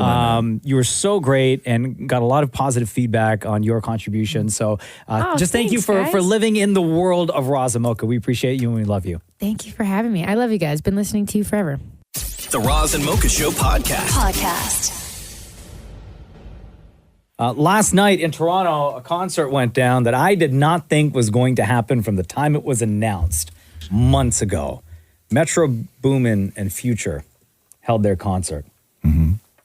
Metro Boomin and Future are the individuals that sparked the Everyone Hates Drake beef, which then led to Drake versus Kendrick Lamar. Okay. Shem? Kind of crazy, right? When you think about it. As you mentioned, Drake and Future kind of have a long history together, right? They have music together. Drake is on a song that scored Future his first ever #1 called Life is Good. They have like 20 plus songs together, including an album called What a Time to Be Alive. They dropped in 2015. Metro Boomin and Drake have done music together. So there's a really big history. The other thing with the concerts and stuff like that is that over the last couple months or so during the beef, there have been artists associated with Kendrick Lamar who have had their shows canceled here in Toronto. Some say it's because of low ticket sales. Some might say that it's because of Drake and having power and whatnot. But yeah, so it's a lot of history with these guys. And of course, the song that sparked the whole thing between Kendrick and Drake is a song called Like That, which is from the Metro and Future album, where Kendrick says this. Think I won't drop the location. I still got PTSD. Mother the big 3. It's just big me. Bum. I'm really like that. And your best work is a light pack. Prince outlived Mike Jack. Bum. For all your dogs getting buried. That's a K with all these 9s. He gon' see pets. Anyway, he went in on Drake, and then the two of them just went back and forth, back and forth, back and forth. And these concerts in the States, Metro Boomin and Future, to Shem's point, whether it was low ticket sales or Drake influence, whatever, have been getting canceled. Okay. Which is why I didn't think the one in Toronto was going to happen. Stunned, really. But it actually happened. That song was played, according to fans and according to Twitter, or X, whatever. They cut the song right before the Kendrick Lamar part started playing. Dammit, Maury was out there in the streets. Really? Right Okay, after. Right okay. after. Talking to fans who were in there All to right. find out if living on this side in this city, if they feel a certain type of ways going into that show and enjoying. First off, are you a Drake fan? I am a Drake fan. Do you feel that you betrayed him by going to the show tonight? I do not. I feel like I was representing artists doing the artist thing. Do you think Drake and Future will become friends again? I think if the money is right and the business is good, things will be amended. Do you feel that you betrayed Drake by going to the show tonight? No, I'm a music fan. Let me get that. Don't get it twisted. I love all music. No, definitely not. You know, we're here for some good music. That's it. He doesn't give a about us. Think Drake and Future will become friends again? Definitely. Beef it comes and goes, man. It's not like anything that serious. I feel like these guys were brothers before all the hate, before all like the tension, and like they'll die down and they'll be cool again. So there's no reason for us to keep up the animosity. Like, it's all love in the city. I was just vibing. I was honestly just vibing. Yeah, I wasn't really thinking about like, the whole Drake thing. I was kind of like wondering though, like, was like the show gonna be canceled or like is Drake gonna come out and say something? But nothing really happened. It was just a good show. It was a good vibe. Feel that you betrayed Drake by being here tonight? No, I was at his concert at Party Next Door. It was a great concert. I love Drake and I love Kendrick. Kendrick is such a good artist. I'm not betraying anyone. Do you think Drake and Future will become friends again anytime soon? I believe so because Future doesn't have a choice. His catalog really depends on it. As we can see, we're out with enough time. I mean, the night is still young because he didn't play any of his collabs with Drake. Wow. Catalog a little light without the boy. Future does not have enough songs without Drake. To like everybody is like, wait, that's it? Because he did not play any of his Drake catalog in Toronto. Like, isn't that crazy? That's the other thing. I saw people were complaining that the show ended a lot earlier than anticipated. What time did the show let out, Maury? 10:45. Oh, wow. That's my kind of show. The Roz and Mocha Show podcast. Hey, they released, you have it over there, they released the trailer for the Joey Chestnut Kobayashi hot dog eating competition that's going to happen live on Netflix on Labor Day. What? So Joey Chestnut, remember the whole thing? He wasn't allowed to do the 4th of July because he's sponsored by a vegan joint or a something? vegan wiener company. So then Netflix, because he hasn't gone against Kobayashi in forever, and he was like, I guess, his main rival. Yes, as decided by the people. Yeah, and so Netflix is getting the two of them together on, I guess, Labor Day weekend for Unfinished Beef, is what they're calling it. You should have just called it Glizzy Showdown. Wiener takes all, right? Play a little bit. It's amazing. It's amazing. I can't wait for this. To be the greatest, it takes a hunger you understand. On September 2nd, watch the greatest competitive eaters go head-to-head for the first time in 15 years in a rematch where winner takes all. Chestnut versus Kobayashi, Unfinished Beef, live only on Netflix. Yes. I'll watch. Hey, how do you feel about the new Netflix format? Does it switched on yours yet? No, what happened? No, on the home screen on Netflix? No. Where everything's big as opposed to little? Like it's like 3 big ones instead of like 6 little ones, where I prefer 6 little ones. Wait, sorry. Hold on. Okay. What are you talking about? You know, the box covers on Netflix when you log on to Netflix? Yeah. You know how you can scroll? Sure. Right? I used to have like 6 or 7 little ones that I could see them all and I could sort of like scroll through them. Now there's Like at the one. bottom? Oh, at the bottom. Like everything, every line of category. Oh, now okay, there's got one it. big one. Yeah. And they move into the big one as opposed to you scrolling through and touching all the little ones. These nuts. No, that's no. Am I alone on this? Yours has changed, Maury. No. It has not. No. Shem. No, not at all. Maria. Nope. Mocha. Your No. Netflix hasn't changed? No. My Netflix is completely different. No. Maybe it's just you. Maybe. Did you choose the big ones instead of the little ones? No, I would never. I prefer yeah. no. Like because when I'm doing that kind of stuff, I much prefer many little ones as opposed to like 3 big ones. So embarrassing. Stop it. Oh, Jesus. So, I thought I was going to get like a bunch of support here, and everybody was going to be like, "Oh yeah, it ruined my vacation too." I mean, for me, man, whatever you can handle, bro, is what. Shut up! I can. It's not what I can handle. It's what I prefer. Oh my God! Yes. And it sort of bounces too. Like when you hit it, and then it moves over, it bounces a little. Like there's an animation to it that I find a little disjarring. Just you. It's not just me. It is just you. I'm going to take. know a damn thing. Okay, stop it. What about on your phone app on the Netflix app? I don't know. I don't know how to do that on my phone. You're not alone, Ross. Somebody just texted in saying that their Netflix changed too. Yes. Yeah. Thank you. Thank you. I can't believe it though. I honestly thought I was over vacation. I'm like, man, I got to talk about the new Netflix thing. Everybody's going to be freaking out. And I'm the only one. I'm the only one whose Netflix changed. I'm trying. Not on your phone, Maria. Why? It's still the Netflix. No, it's a whole different thing on the phone. Like, what do you watch Netflix on at home? My TV. But like through what though? Like just your TV? Like Apple Yeah, just on the Rogers box. On the Rogers box? Yeah, I have like I'm signed into my Netflix account through Ignite. Oh. You just say Netflix into your remote. Oh. I don't know how to do that. I have to add this to my list. Dude, What? what the hell is going on over here? Why? You have a completely different Netflix. I know, I do. Than us. Yeah, I have a completely different Netflix than you guys. What happened, Maria? Matt Rife's stand-up came out. Oh, stop it. As a boyfriend. The Roz and Mocha Show podcast.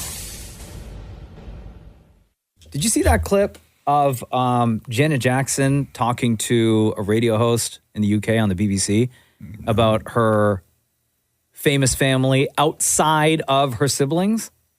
What? Outside of like Michael Jackson and the rest of them, right? What other famous siblings does she have? Oh, listen.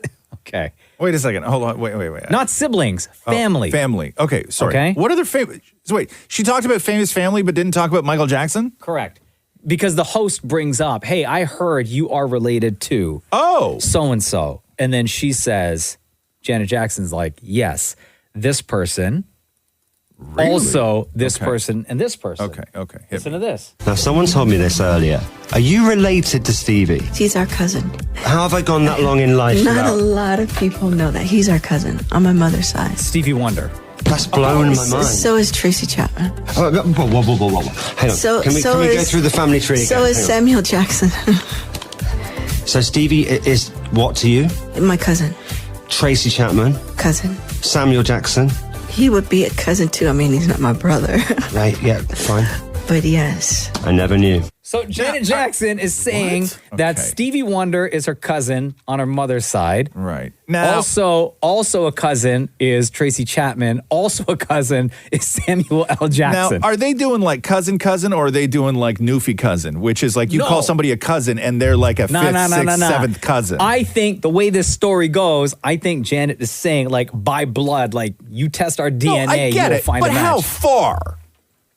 It can't be that far. Like her and Stevie, it can't be that far. But I mean, like when somebody says cousin, I assume that Like second cousin? that is your aunt's kid. That's what I'm Right? thinking. At least with Stevie, I think with the age, it makes, actually with all of them, the age makes sense. It does make sense. But First like, cousin. are we talking like first, second, third, fourth, or fifth? Because like that's.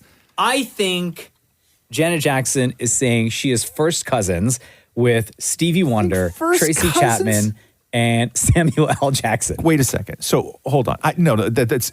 There's absolutely no way they're first cousins. There is no way in hell we would have gone through the era of Michael Jackson and Stevie Wonder where they were both at their peak at the same time and we never found out that they were cousins. There's no way we would have gone through that second era. cousins? I'm going to say even third.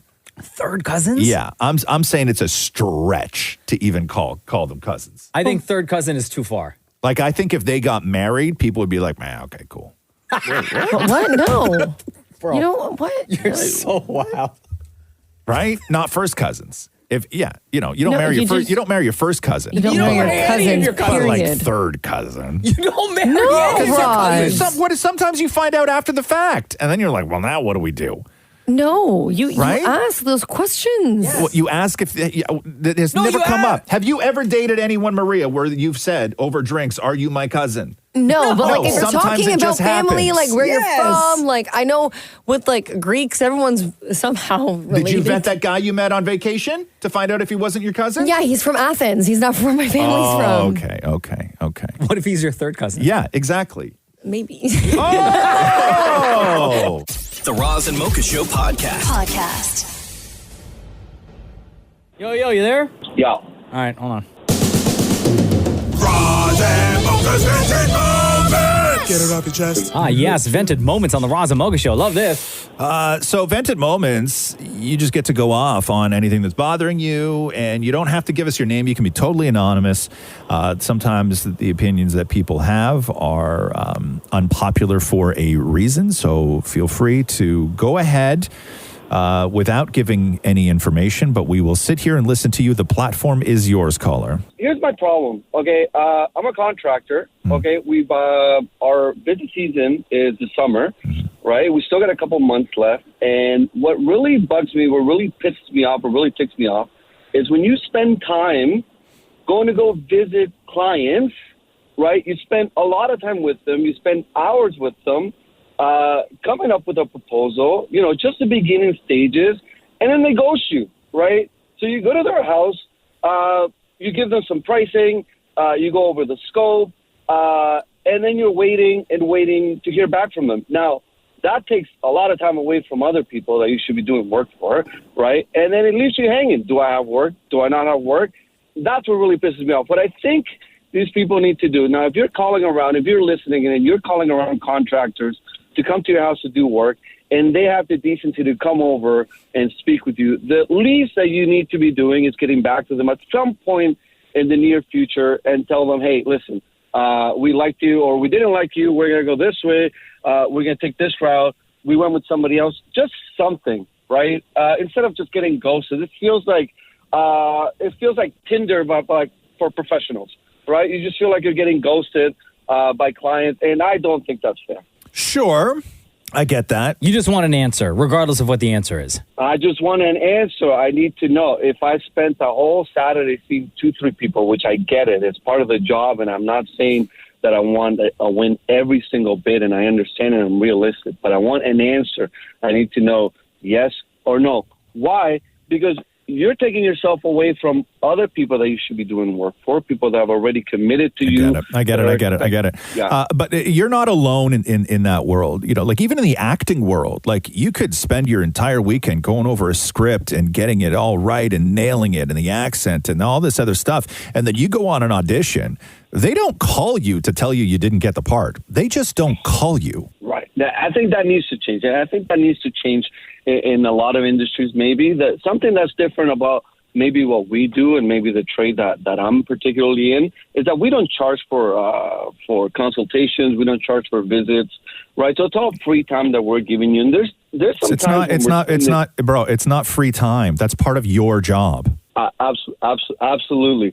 But you have to tell me. You have to give me an answer, right? I agree with you on that. But you can't, like, when somebody is looking at a reno and it's hundreds of thousands of dollars and all of this stuff, the last thing they want to do is to have to sit there, try and get a hold of, like, it's a pain in the ass for people. I get, you would like to know, hey, are you away? Are you on vacation? Or are you ghosting me or whatever it is? Like, I get that you want to know all that stuff.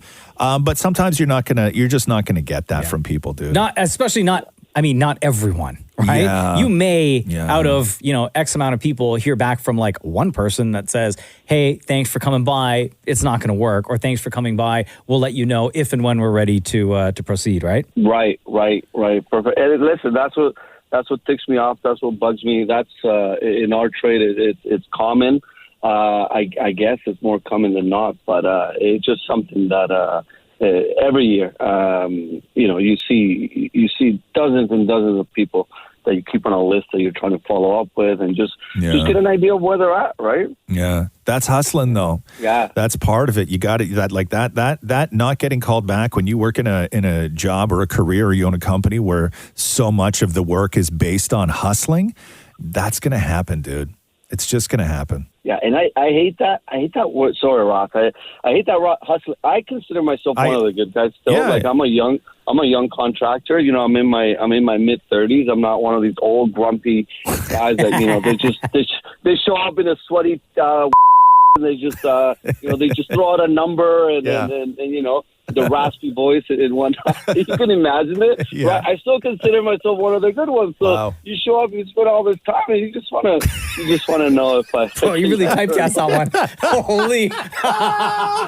Yeah, man. All right, dude. I hear you. It would be great if everybody did that. I fully agree with you, dude. I fully agree with you. Do you feel a little bit better? Yeah, man. If anybody's listening, if you're going through the process, do us a favor. Just give us a thumbs up or a thumbs down in a text message. That's all we need. Thank you, man. I got you. All right, buddy. Take care. Take care. Bye. The Roz and Mocha Show podcast. I took the subway yesterday and someone was playing the accordion. Really? Yeah, it was quite nice. They were playing Despacito. See, that song will never go away. What did you have to take the subway for? I had to go all the way up north to watch a movie. I went to watch the Beetlejuice movie. How was it? Are you allowed to say how it was? Yeah, I'm not a reviewer. I just signed something. It was amazing. Yeah. It was actually You had to really sign good. something. You agreed to something, didn't you, in an email, and now we're going to get in trouble. No. In the theater, the way these things go, You have to is that sign a piece of paper. You have Did to you sign a piece of paper, before? and they also remind you before the movie starts. Save your But that's not a reviews. review. I Save just your said it's reviews amazing. and your opinions for X date. And Maury just breached that. So Did you sign something before Beetlejuice? Yeah. Yeah. But it's not an opinion or a review. I just said No, it's amazing. It's reaction. You're not even allowed to do reaction. That's the crazy thing too. Is that when you go to these movies, I've signed 1,000 of these things. Right? You go to these movies and they're like, okay, so the date for reaction is like a week from now, and the date for reviews is like 3 weeks from now. And I'm like, reaction. Right? Like you can't even. If someone can't even say to you, "Yo, what'd you think of that movie?" You can't even smile. You can't. If somebody goes, "Yo, Roz, what'd you think of that movie?" I couldn't even go. Yeah. Right? I can't do that. Because that could mean a million things. Yes. Like, man, it was great, or that movie sucked. Yeah. And so anybody who's never had to sign one of these documents, right? Do you know how difficult it is to just like walk out of a movie and not react in any way? Like, and you walk out with a whole bunch of other people who've also signed that piece of paper. No, I couldn't do it. And nobody's allowed to talk to each other. You can't talk to each other. I went and saw Twisters, and I was talking about it for the last 3 days. Yeah, you can't talk to anybody about it. You got to sign this. You got to sign this thing. Great movie, by the way. Twister. I know it's on demand now. I want to become a tornado so that Glenn Powell can just chase me too. You At this want to point. become a tornado. That is. Hold on. Okay, Guys, he's gorgeous. switch In the gears. cowboy, and he's all wet from the rain, and the whole movie is just great. And the tornadoes are awesome too. Okay, look at you bigging up tornadoes, hoping Glenn Powell hears it. Wow, this girl really loves my work. If Glenn Powell were not in Twisters, yes, would you think that movie is as great as you were describing right now? You wouldn't have even seen it.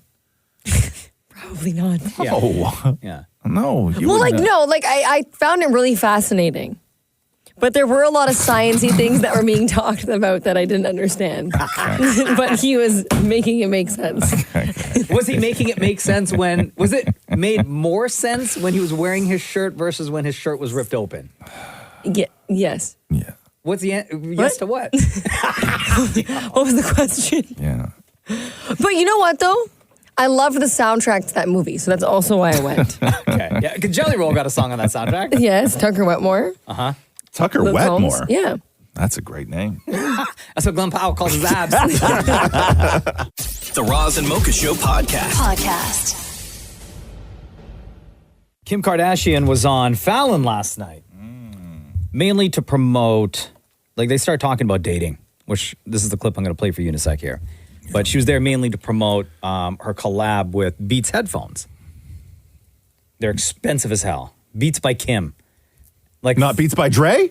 No, Beats by Kim. What happened to Beats by Dre? No, but this is like a special collab, right? So they're using it to promote. Anytime they team up with a celebrity, it'll be Beats by I've insert been name. saying for years that Kim is the new Dre. Kim is the new Dre. What do you mean? Yeah. What? What do you mean? Explain. Kim's the new Dre. Kim is the new Dre. Yeah. Dr. Dre. Yeah. In what In what capacity? Well, in every capacity. There's always somebody's the new something. Something's the new something. Kim's the new Dre. We all know that. Continue.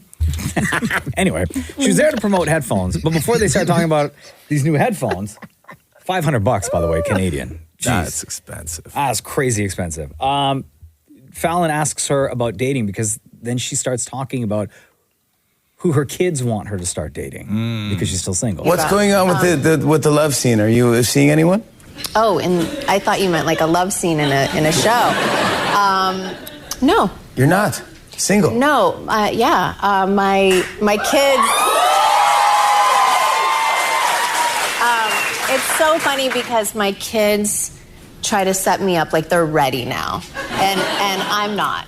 But like you're not, but they want. You're like, all right, Mom, let's go. So particular. Like they come home, they make lists. My Saint wants me to be with like any basketball player or soccer player, and I'm like, if you only knew.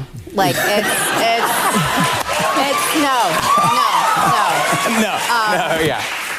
And then like some of my kids want me to be with streamers. Like they have lists and they try to sneakily set me up, and I'm like, guys, this just isn't what I want right now. You think Kim Kardashian is going to date some streamer, some Twitch streamer? Oh God!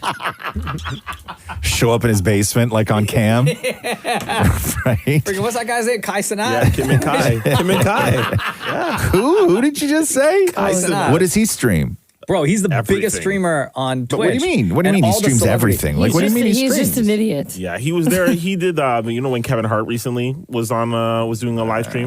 No, okay, put it this way. He set off like 1,000 or 1,000,000 firecrackers in his house. That was fake. That was fake. So that's the guy. Oh, okay. Right? When they built, I know, it was, he That's teamed the up guy? with Mr. I saw Beast. that. Do you remember last year, there was a big story about a streamer who was going to live inside of a jail.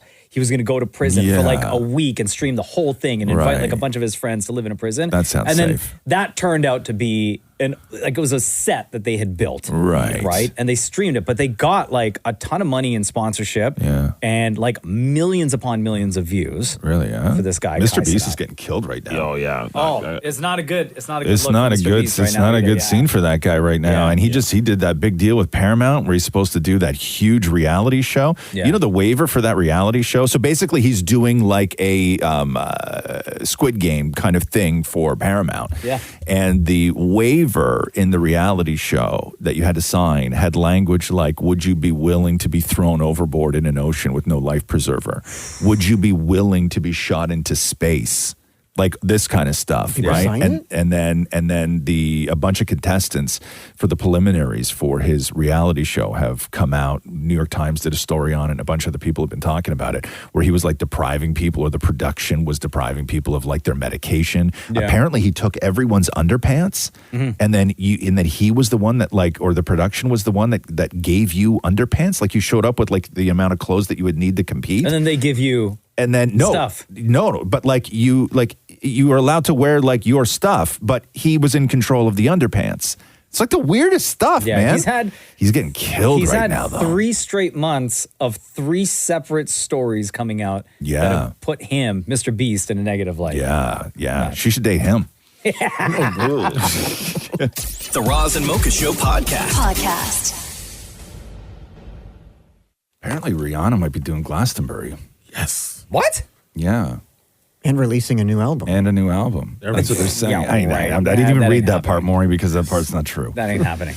Nice. Isn't Glastonbury like happening soon? I think so, No, it's next year.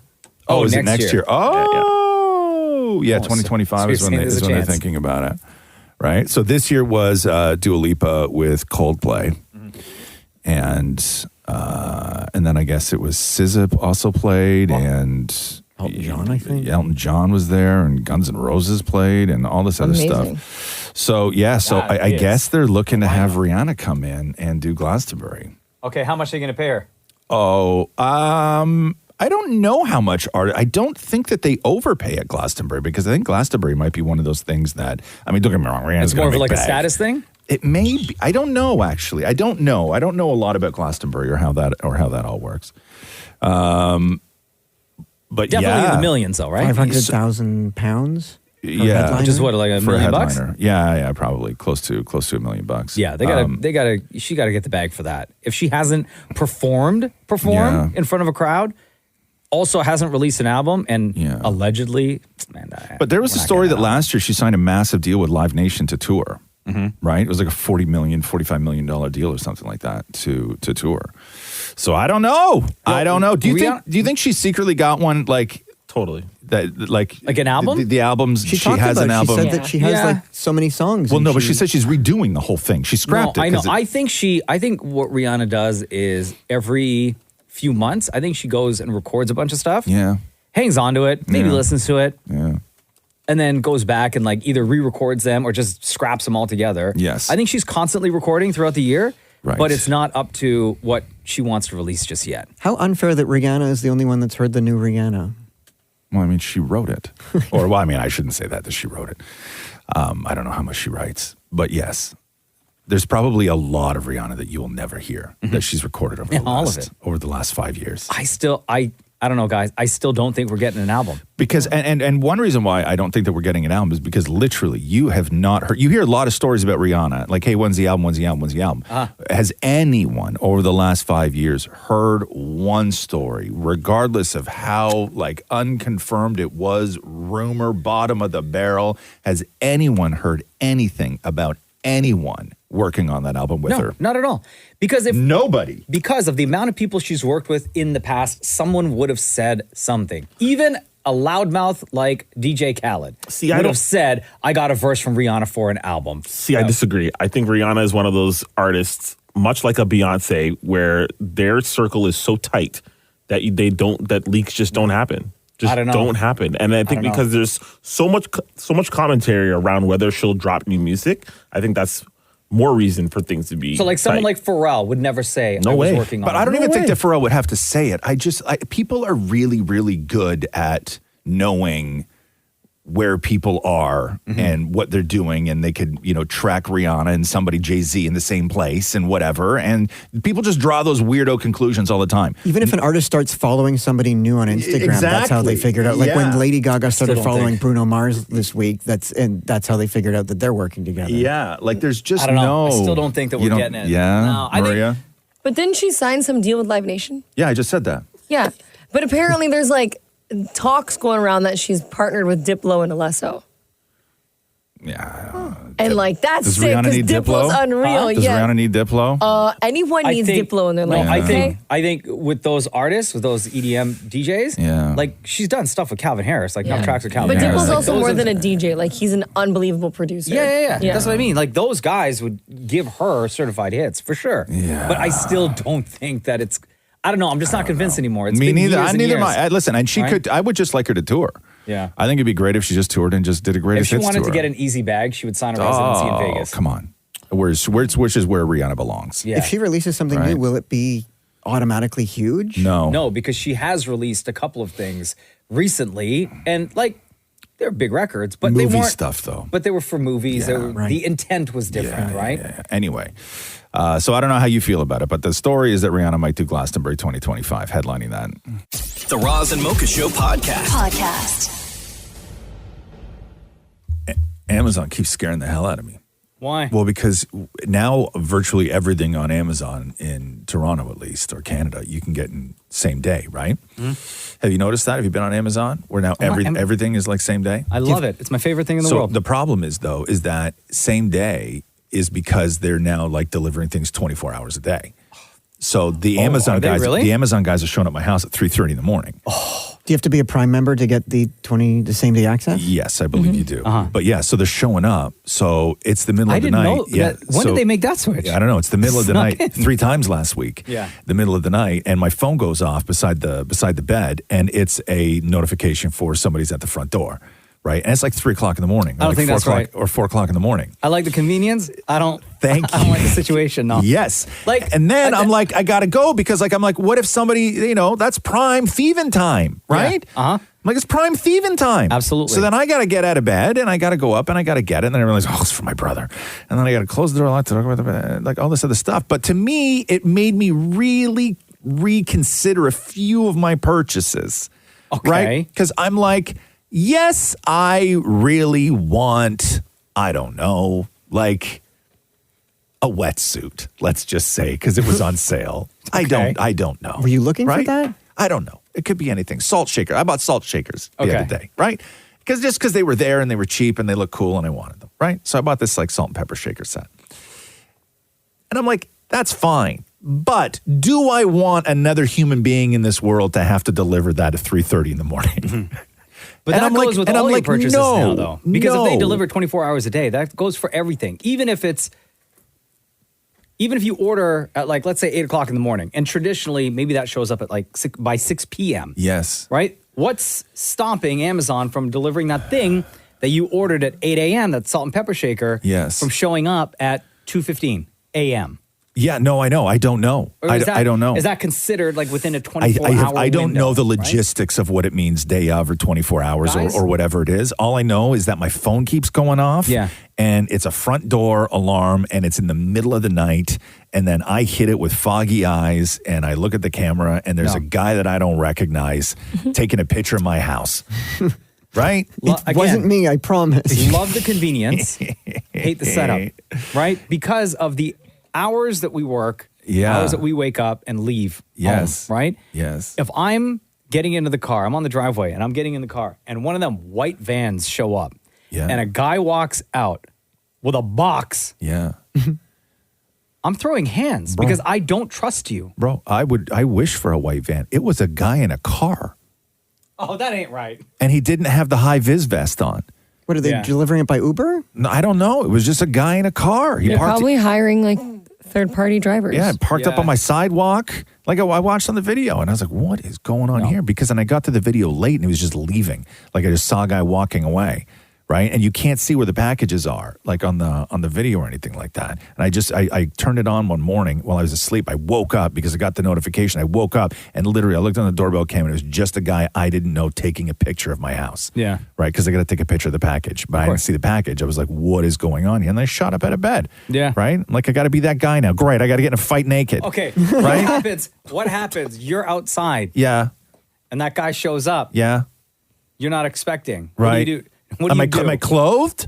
No, yes. Okay. Let's say you're leaving for work. Oh, and I walk into him? Yeah, and like, you bro. see him walking up the driveway. What are you doing? Bro, I would be, first of all, I would probably be paralyzed, right, for a moment. And I don't know how I would react after that. I might kick him. I don't know. Like No. if I... The hothead in me is dropping my stuff and getting ready to fight. But if I open my front door and there's a guy there, the first thing that's going to happen to me is I'm going to be paralyzed for a second. Mm-hmm. I know that, right? Because it's just so unusual. Like it'd be so shocking for that to happen, right? And then I would, if I'm kicking the hell out of him, whatever, I don't know if I would kick the hell out of him. I don't know, right? Who knows? Who knows? I don't know, Yeah. right? And then and this all over salt shakers, That's truly assaulting. right? Like this over a wetsuit, right? Well, yeah, yes or no to this 24-hour delivery?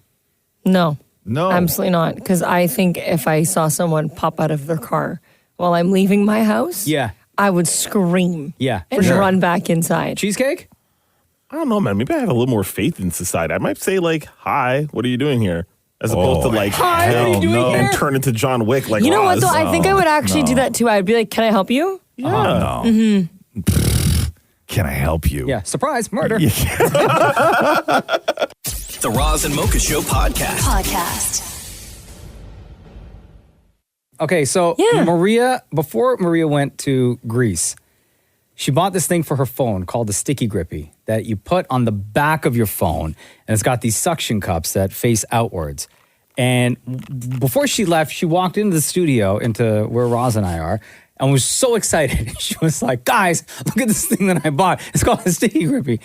And it's to stick your phone to any surface, and it'll just stick there. And it's going to be great for when I want to take photos and selfies and do TikToks with my friends, right? It sounds like, that sounds like you bought it from a website where you have to verify that you're 18 plus. I bought it from Amazon. So anyway, so she walked in here, and she slapped the phone on the back of the door, and immediately her phone comes crashing down to the floor, and she was like, oh no, what mistake have I made here? What do you need that for? What is it for? Okay, so I did figure out after that fiasco in the studio that it could only stick to glass. Yeah. So what I do now is like if I make like TikToks or with my friends and we're taking videos and pictures, you stick it against glass and you can make your videos. It was a hit in Greece, okay? I was sticking my phone everywhere. And I was taking pictures and videos. People were interested and fascinated. How do I get roasted and get the rep that I'm the gross one? Well, because you lick your phone in order for Yeah, it to stick. your glasses. Yeah, but that's my spit on my phone, and then I wipe it off with my shirt. You're sticking your phone to dirty windows. No, but you're not licking the. No, and it's called the Lysol wipe. And then you're pulling it off, and you're holding that in your hand. Yeah, but it's called the Lysol wipe every time I get back. You're not Lysol wiping it as soon as you do it. You're taking your phone, and you're looking at the picture, and you're handling your phone, and it's been all over the dirty windows. To be honest, people's phones are really dirty anyways because you bring them everywhere and you put them on everything. So at the end of the day... I'm not sticking it to where like a dog's butt has been, though. Am I sticking it on the grass? Hand, or somebody's hand. No, it's on a kid's mirror. face. On a mirror. Outside, on a window? Yeah, who's rubbing their face on windows? What Everybody. people are no. Everybody does. On a window? No, I don't. People put their hands all over windows. They put, What about when you guys were at the club? Oh yeah! Oh my God! Yeah! Oh, What'd you stick it to in the club? So many, Yeah. so many what? videos. There was when you were behind the DJ booth, they had like this glass, and then I stuck it, and then you were all dancing, and then the DJ, I turned around at one point and saw us dancing with my phone on the window. And you stuck it to glass behind a DJ booth. Yeah! Oh my God! Literally everywhere. At one point, we were at a restaurant. Yeah. And everyone wanted to take a family photo, so I ran to the other side. I stuck it against the window, and I put a counter on and took a whole picture of my family. Okay. Bro. One of the bartenders stuck it against a glass bottle. Whole video of the whole bar. Genius. Right? Guys, this is great innovation. Yeah. Did you just like pay money for what other people use a hand for? Yeah, but then someone can't be in it fully. Like I can put my hands away.